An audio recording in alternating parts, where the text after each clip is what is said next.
welcome. My name is Amelia Ismore, and we are here at Kaufman Studios for none other than the premiere of One Way In, No Way Out. And I have one of the gangsters sitting right beside me. Tell everyone your name and the role that you played in this in particular web series. Sure. My name is Tommy Bayokos, and I played the character of Lenny Salvino. And Lenny Salvino is the conscience and right-hand man of the mob boss Casparo. And he's the more logical one. And he carries a big stick, but he's very silent. And we spoke about the silence. Yeah. Sometimes the loudest voice is in silence. So when he says nothing, that's a big thing. Even the facial gesture, I think that was one of the things that I enjoyed about your character. You really brought forth that whole gangster image as far as, I don't have to say anything. You already know what I'm thinking, you know? Yes. And we talked earlier about the beats, yes. You know, and how important it is. One in particular scene, you're with, I'm not going to give it away, but you're meeting and doing a deal. And at the very end, you kind of like do this chest press almost. Yes. Was that intentional, or did that just flow, or why did you decide to do that? Because that's not written, but it was so well executed. Well, I find that preparing for this character, taking beats as an actor, it feels like you're jogging 100 miles, because 5 or 8 beats can be a long, long time. So, you know, the 3 R's of acting: receive, react, respond. So you say something, I'm not going to be quick to answer. You ask me a question, I'm going to look. I'm going to take those beats. I'm going to make those small, minor movements, whether it's eye contact or a little breath, and then I'm going to respond. And that adds much more power and more meats and potatoes, so to speak, to the character. And it's a lot more convincing because it seems so natural. How fun was it to do this in particular? Because, you know, Malcolm is just hilarious. And Brenda, she's so focused. Yes. You know, it's a nice dichotomy of personalities. How was it to work on this in particular production? Oh, my God, it was a ball. I really connected, actually, with Casparo, Jose Torres' actor. And me and him just hit it off. We would talk about Shakespeare. We would talk about acting, and he would recite monologues, and we would try things 100 different ways until we found what was the truthfully. So it was a lot of fun to be on set. Yeah, it was a ball. Total. Last question. Why should everybody come out and watch and write to any and every streaming outlet that's out there, why they need One Way In, No Way Out? Oh, they desperately need it because there's a big vacuum in film and TV for this type of series. Since The Sopranos and Left and all these other TV episodics, there's a big hole, so to speak, for this gap to be filled with an episodic that has sex, drugs, coke, mob, you name it, everything into one. And you just don't know what's going to happen because it just moves so fast. Yeah. Well, there you have it. We have more for you. Don't go anywhere. We'll be right back. What's up, everybody? I'm Amelia Ismore. Yes, welcome back. Now, her face is so beautiful, you would not know she's such a troublemaker.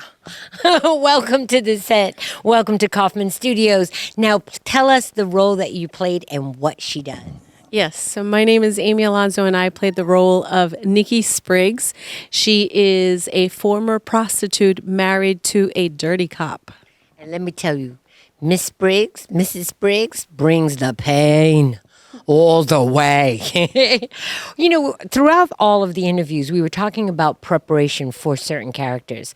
What type of preparation did you go or have to do in order to do a role like that? And your execution was impeccable. Oh, thank you so much. Yes, I had to do a lot of research because I've never done drugs, you know, so that was a big challenge for me, trying to figure out how to make that look real. And then also trying to put yourself in that person's position. So I found that being truthful in the moment, just going with what was happening. And there's a particular scene that is very, very intense. And I have to tell you that I became really scared in that scene because I was in the moment so much. So whenever anybody explores a character, it's about finding that truth for that character and staying in that truth so that you become that person.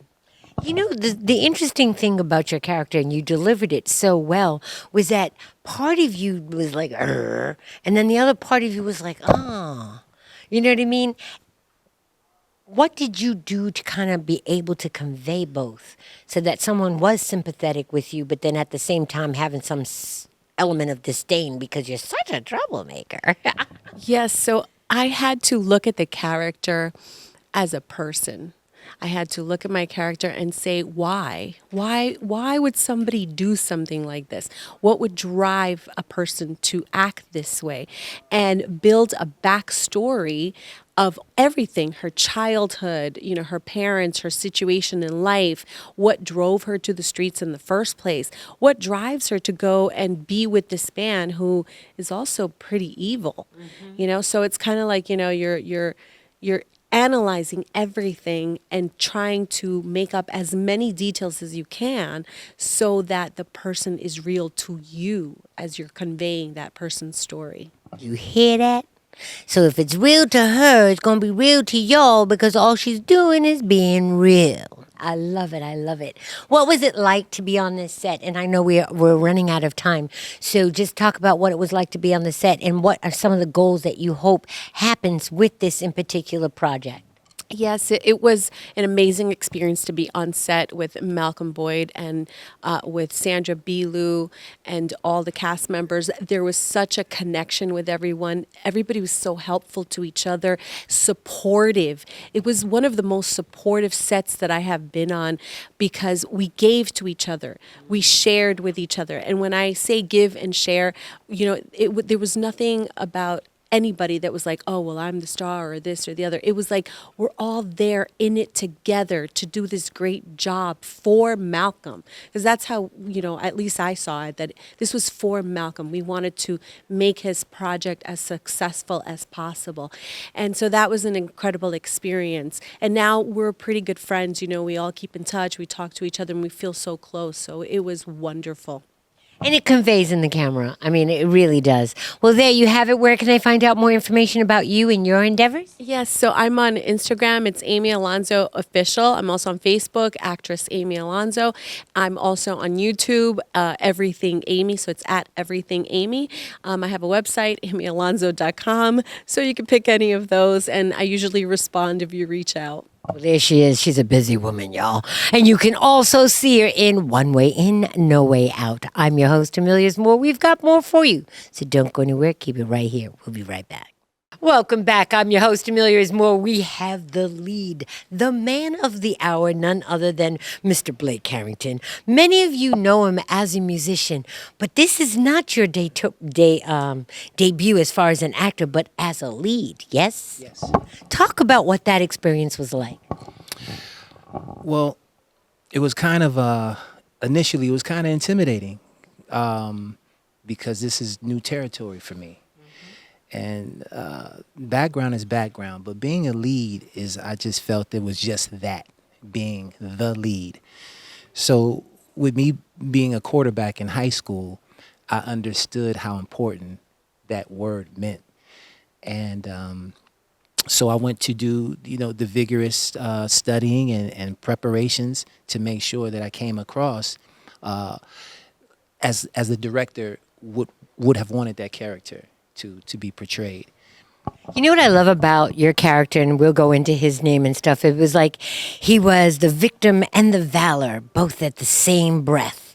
You know what I mean? His good heart got him into situations, but his gangster got him out of situations. And I kind of really enjoyed that. Going into the research of that, was there anybody in particular that you said, oh yeah, no, he's like the character, Mr. Man? It's funny that you say that. So my parents were here earlier, and my mother I had two older cousins, two twin cousins, and they were into that stuff back then. And she would always warn me, don't go over your cousin's house.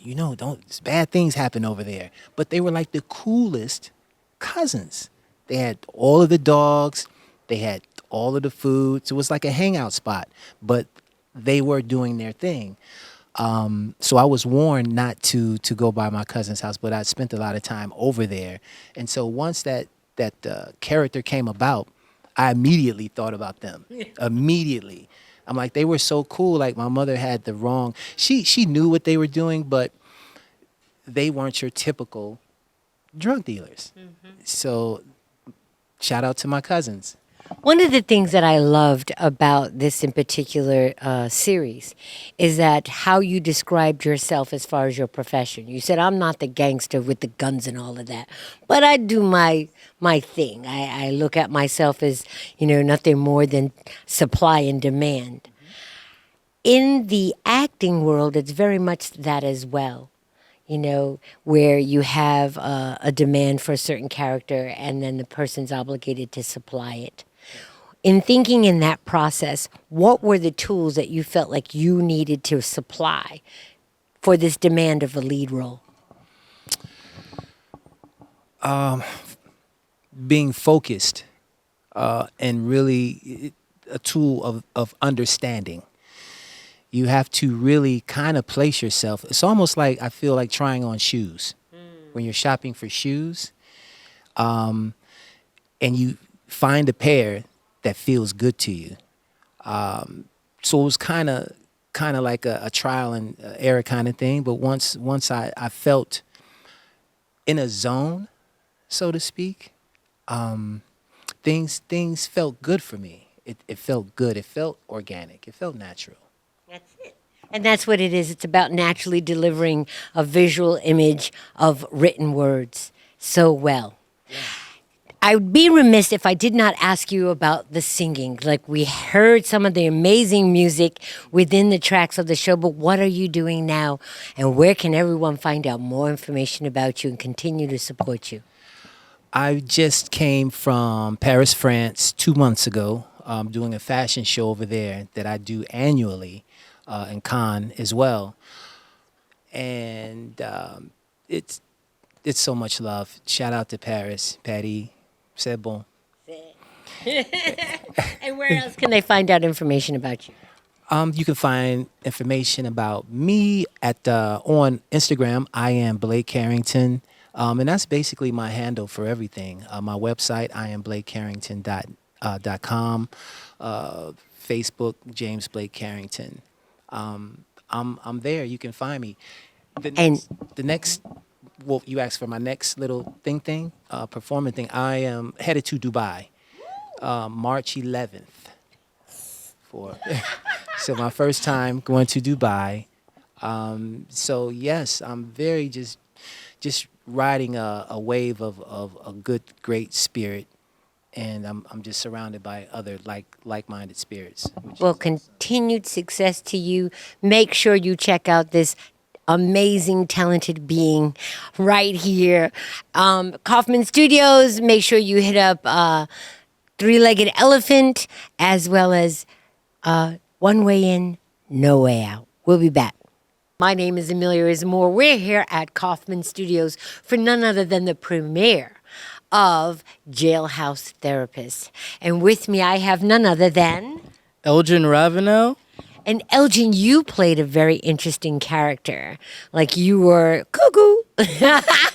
And you played it so well. Like, I was like, oh my God.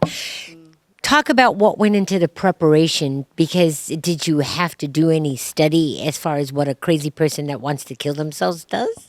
Well, me, my mom knows this, but crazy is very easy to me. I'm always singing at home, so talking crazy with my dog. So that part was easy. The part that was hard was what my character was accused of. He was accused of child molestation, and then he was severely depressed. So that was hard because I'm a method actor, and method acting is you put yourself in that character. I can't put myself in the role of a child molester because, for obvious reasons, I've never done anything like that, never will. So it was just, I had to put my mind to think that I'm innocent, and that's what I went into the character, that he believed that he was innocent. So when he saw me jumping up and down, it was for my freedom. It was either let me out of here because I'm innocent, didn't do this, or I'm going to kill myself. So, yeah. In the wake of the importance of mental health, You know, what I loved about one of the scenes was that the therapist himself talks about your character's prior experience and that this is you're really a victim of something, and so it's not so much as an act as much as it is a negative learned behavior. When you had to research this, right, did you also see that type of experience within the people that you might have had to research? And what would you say to people that try to kind of like go after people with mental illness?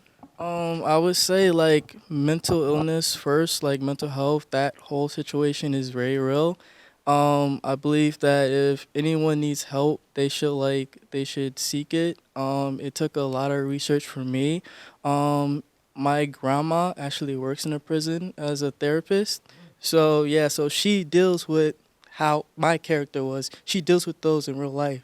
So I got to talk to her about it, and that really helped. Like that really helped me in like my research and like mental health and whatnot. But yes, it's a real problem, and if anyone needs help, they should always like speak out. There's like resources that they could find, and I hope they find them because it's a very real situation. I agree with you wholeheartedly. You know, now what was it like to be on set and working with Malcolm and the whole cast and crew? It was very fun. Me and Jose, like, we met before, like, we had, like, Zoom rehearsals. So we got to, like, build chemistry and what we were going to do.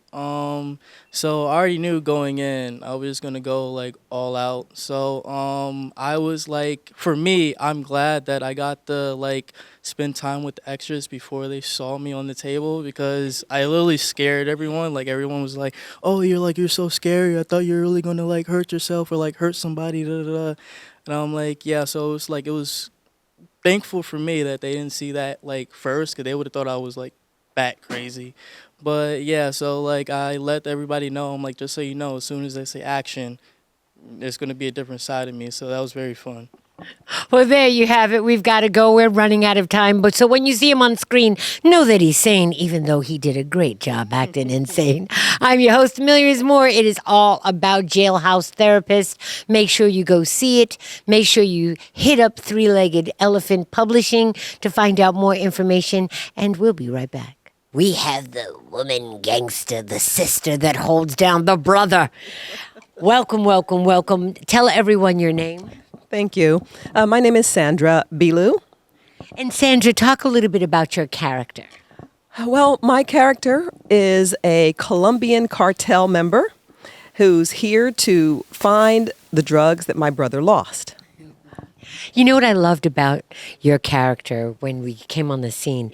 It was like you at first you thought you and your brother were a couple because you were just, you know what I mean? Like most Latino women going after the man, like, and he's like, ay, Dios mío.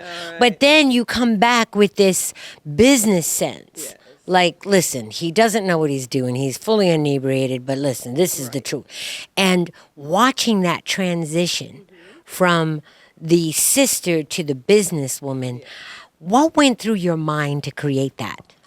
Well, I thought about the fact that, first of all, when you read these scenes and when you're a part of it, you know that you're supposed to actually be there. So I put myself there and I said, wait a minute, I came here all the way from Colombia because my brother can't come, so that I can find this brother and get these drugs that he has wasted, basically, gotten stolen from him because of the fact that he can't control his drinking. And here I am, and I see him, of all places, in a bar, drinking, doing what he's not supposed to really be doing. And all I can think of is, God, you're in here and you're telling people our business? How dare you? If our brother could come here, and he can't for various reasons, he would kill you. I feel like killing you right now. And so the part of me that I think everybody has a little gangster in them, no matter how proper or whatever they may be. And so the gangster is like coming up, like, how dare you? And then when he told me the things that he had told him, it's like, you told them that? You're not supposed to tell anybody stuff like that, let alone some guy you just met. But I'm also looking at him, and it's like, he seems like he may be all right, but still, he can't have this information. What was it like to work with the cast and crew as well as Malcolm as a director, Brenda as an acting coach? What was it like? Was it family? Was it team? Like, could you talk a little bit about that? The whole thing was very team. It was very cordial. We all got to know each other pretty well, and with all of the rehearsals, thank you, Brenda, wherever she is. Brenda is amazing as a coach. So she coached us through, and we did it so much, and looking at each other, even on the screen, because this is partially during COVID.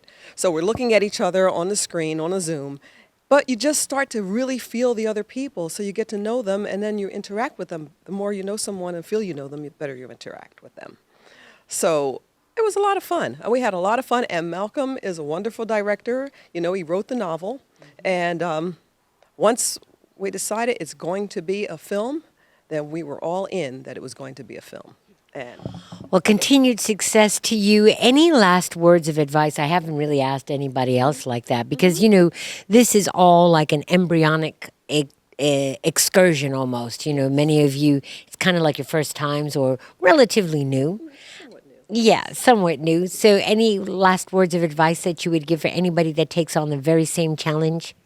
yes, my advice would be to make sure that you prepare, make sure that you really study your lines, make sure that you take some acting classes so that you understand what you're doing, the fact that it's not just exactly like real life, but it, in a sense, is real life. You have to make it real. And just be prepared. That's the main thing I would say to anyone. Be prepared, especially if you haven't been doing it for that long. You have to put in more effort. It's with anything in life. You have to put in that effort to get the result. There you go. Well, I couldn't have said it better. I'm Amelia is more. Stay tuned for more because it's all about one way in, no way out. We'll be right back.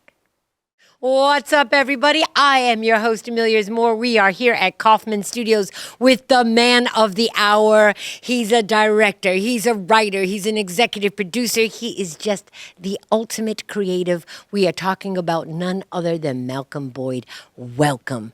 Now, you did your premiere here today for not one, but two projects. I want you to talk about them. We did One Way and No Way Out, which is the screenplay from my crime fiction trilogy, and then we did Jailhouse Therapist. It's a book I adapted from a novel by Marcel Rebildo. Long day, I'm tired. And the place was full. I think everybody enjoyed it. All I can say is look for it and let's see what we can make happen. Well, I love that, first of all, you took the book One Way In, No Way Out, and actually that trilogy, and actually turned it into a series. Why a series as opposed to a movie? Because I'm not necessarily a seasoned filmmaker. So I know that if you make a feature-length film, you get one chance to get it right. With episodic, we've all seen TV shows that when you first watch them, you're like, I don't know. But then it keeps coming, and further down the road, you tune back in, you're like, this isn't too bad. So I wanted to give myself, as a writer, and my actors, and everybody involved a chance to grow with the project, to see if we could make it shine. I knew I was on to something. It just have to take time to nourish it. Well, I honestly gonna tell y'all, it's like another empire, one of them things that you just get stuck on. I was so mad when you finished. I was like, wait a minute, how you gonna leave it like that? Pop, pop, pop. What? Come on now, did he die? Did he live? What? But I think that that's the magic of your writing, in that you always keep us hanging on that cliff, waiting for the next word, waiting for the next sentence. You mentioned that to do this transition, it took the Xing. What was that process like, and was it feeling like getting rid of one of your babies or making your babies like adapted into another baby? I think it'd be easy to get rid of the babies, actually.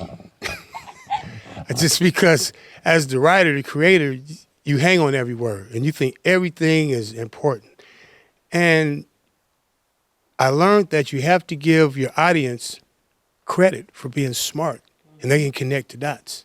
And even sometimes they interpret it totally different, but they interpret the way they want to, which it still works. So you have to give them that latitude, I guess you would say. So that's what I did. I just said, go for it, see what happens. It flies or it dies. And you know what's really interesting for those of you that have read his book? It's close, but at the same time, it's like, oh, wait a minute. Oh, wait. Oh, okay. You know what I mean? It's a little adaptations, but they're good. They're solid. And I think that that was for the speed or the flow. Did you find that some of your editing was for that purpose? Yes, it's just I fall into my stories. So as I'm writing, I'm living it. I'm sweating, I'm cursing, I'm running, I'm laughing. Whatever's going on that piece of paper is going on in my head, is going on in the room, so to speak. Because I like to isolate when I write. I don't want television. I don't want pictures on the wall. I don't want flowery chairs. I just plain vanilla. That way, everything has to come out of here. If I want something bright, I got to think it up. Well, I know you have everybody waiting now to find out more. Talk a little bit about the rendition that you did of the book and how that process was for you. You talking about One Way In, or are you talking about Jailhouse Therapist? Jailhouse Therapist. Jailhouse Therapist was fun because I wasn't so connected to it because I didn't write it. I didn't write the book. So I could just take stuff out the book and just do what I want to with it. And that's what I did, and I had fun with that. I had fun with that one. So when it's not so close to the baby, you can hatch the babies. Well, where can they find out more information about what you're doing, get involved in what you're doing? For those of you that do know it and want to know more about it, he is looking for distribution, so be certain to hit him up in regards to that. What she said. You can follow us on Instagram at onewayinnowayout.tv. All the projects, everything we do, I post up there constantly. You can also look for me on Facebook at Author Malcolm Boyd or just Malcolm Boyd. You can get the novels at manwalker.com. That's MANNWALKER.com. And that's about it. Well, there you have it. My name is Amelia Ismore. We're here at Kaufman Studio. Be certain to stay tuned for more because this man's got so much more. Till next time, peace.